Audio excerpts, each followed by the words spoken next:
I know you talked about Alex last week and the touchback stat, but that may have been, just in terms of impact, the biggest game of his career. What do you say about his role in kind of the hidden yardage that went into the game Saturday? I thought Alex did a great job in the game, and on the road, good opponent, good defense. Field position in that battle of hidden yardage and the field position battle that we talk about, being able to establish that early in the game and then really maintain that throughout the first half. I thought he did an excellent job. I thought our cover guys did a great job getting down. I think there was 3 punts that ended up inside the 10, and for us to be able to create that kind of field position for our defense and then ultimately set up field position for our offense, it was critical. And I can't say enough good things about just the way he's performed, and especially in those situations. I was a little worried that I might have jinxed him last week when I said he hadn't had a touchback since his first game, but he was able to come through really big in that game the other day. Coach, sticking with Alex, where have you seen him grow the most since he's arrived on campus? I think just his overall awareness when it comes to in-game thoughts and adjustments. Last year everything was so brand new to him, and just the game day atmosphere itself was just such a new experience and environment for him.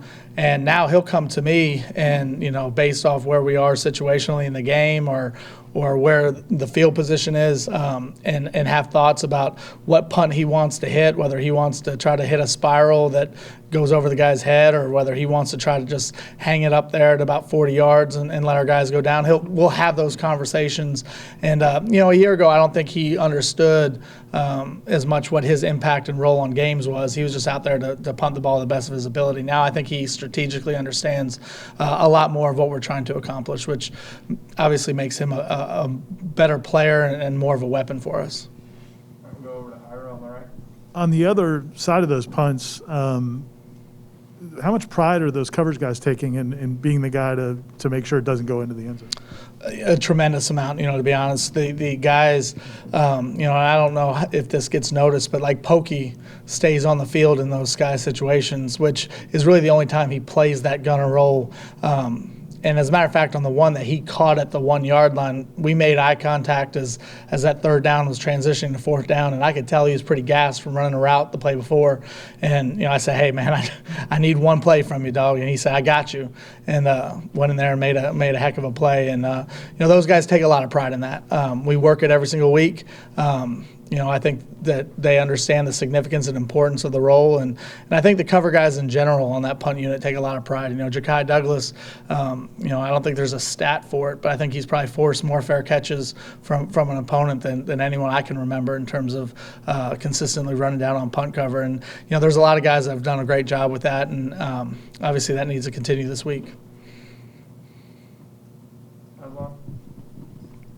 Coach, in this day and age, is it a luxury when you have 2 defensive ends that can get after the quarterback, or is it a necessity to be able to only rush 4 and pressure a quarterback?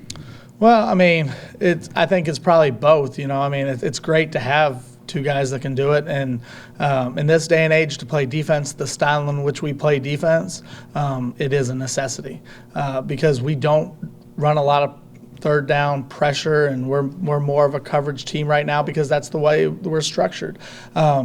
And to be able to create pressure with your front 4 is extremely critical. And, we play with a lot of 2 high safeties in the run game, and that puts stress on the front to make sure that they're doing a great job of creating knockback at the line of scrimmage and securing their gaps. And our guys have really, I think they've embraced that challenge. There's a lot of times that I'll go in on a Wednesday or a Thursday and say, "Hey, listen, here's the plan on third down. It's on you." There's no schemed up pressures. There's no all kinds of things that coaches, we can come up with all those things, but right now that doesn't play to the strength of what we are. And, if you can establish a pass rush with 4 guys, it creates a lot of opportunity on the back end to change your coverages up. The more you have to pressure, the more limited you are in your coverage options. And, I think our ability to establish that pass rush has been critical.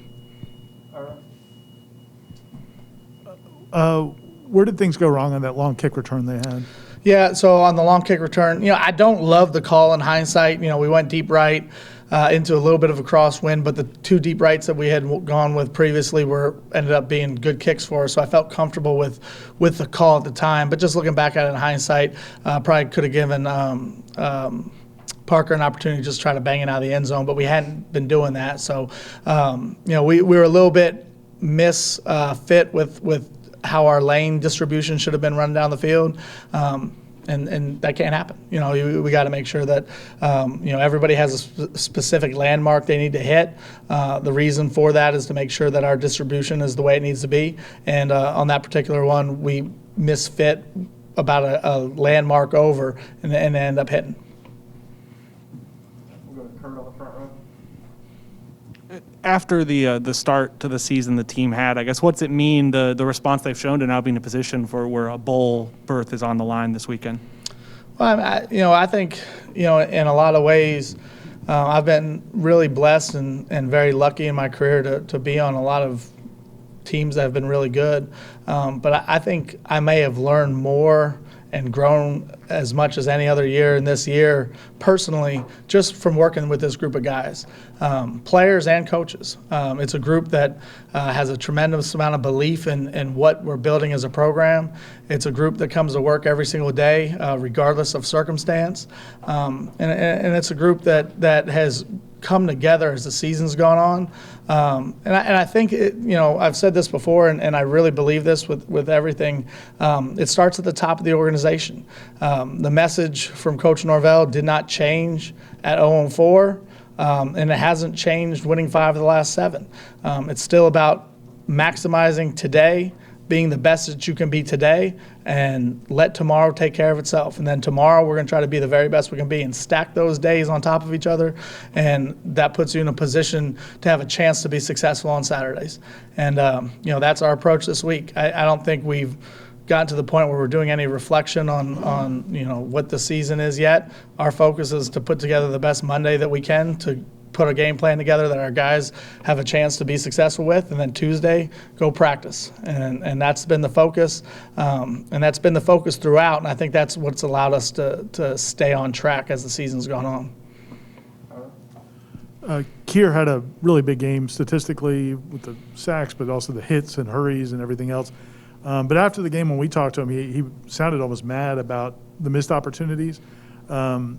I don't know, you may not have even known him a year ago. How much have you enjoyed coaching him, and how big of an impact has he had, just his attitude?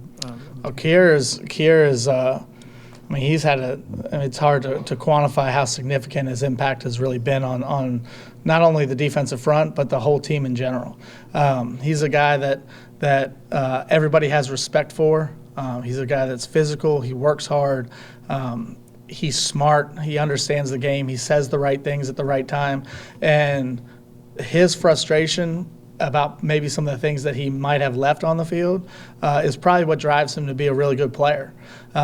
Because, I think in a lot of cases it's easy to look at your successes and pat yourself a little bit on the back after the type of game that he played. But I think when he came into work on Sunday, he was as focused on some of the things that he may have left out there as he was the things that he was really good at. And I think that's what's going to drive him to this week, to make sure that he has whatever he feels like his best performance can be. And that doesn't always mean statistically you're going to have 3 or 4 sacks or whatever the case might be. It just means that I think he wants to put his best performance out there. And I think he's really aware of the clock is ticking. He's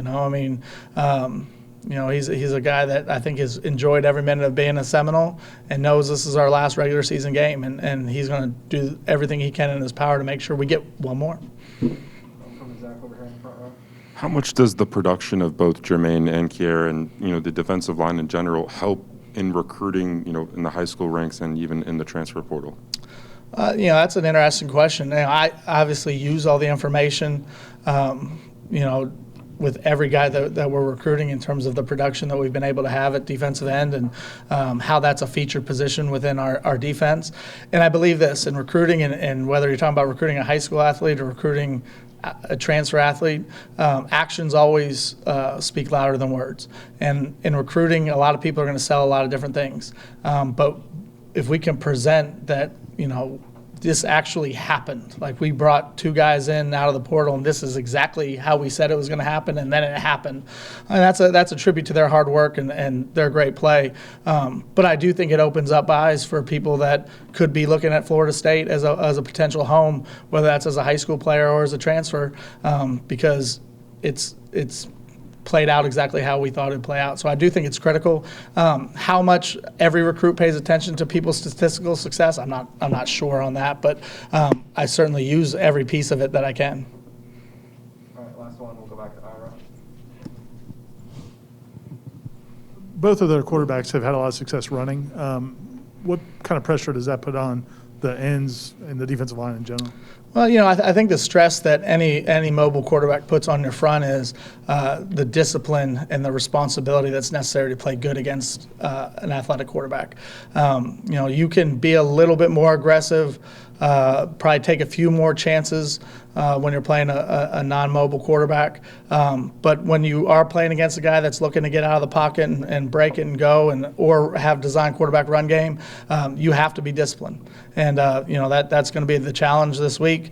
Make sure that we maintain great rush lanes, and that's going to take all 4 guys to do it. And then that we also play discipline in the design quarterback run game, because obviously that's a huge piece of their offense. All right. Are we going to do it again? Yeah, sure. We could. Oh, we don't have time. It's Thanksgiving weekend, Thursday at the Papuchis household. Is it turkey or ham? It's absolutely turkey, but it's both. We got some. I'm a big turkey guy, but we definitely have our honey banked ham coming whenever we pick it up. But it's a big event. We got a lot of family that comes into town every year. I'm excited about it just because last year COVID, just like everybody, probably affected a lot of people getting together from a family perspective. But we got a lot of cousins and grandparents and family that join us every year for Thanksgiving, because we obviously can't travel because it's always during the season. So, it's one of the times of the year that I look most forward to. As a matter of fact, people have already started rolling into the Papuchis house now. So it's a crowded house, but that's what it's about. It's family, and I'm excited that it's here. I was trying to make it funny. You got all sincere on me, Coach. I did. What's your favorite side dish? Oh, absolutely.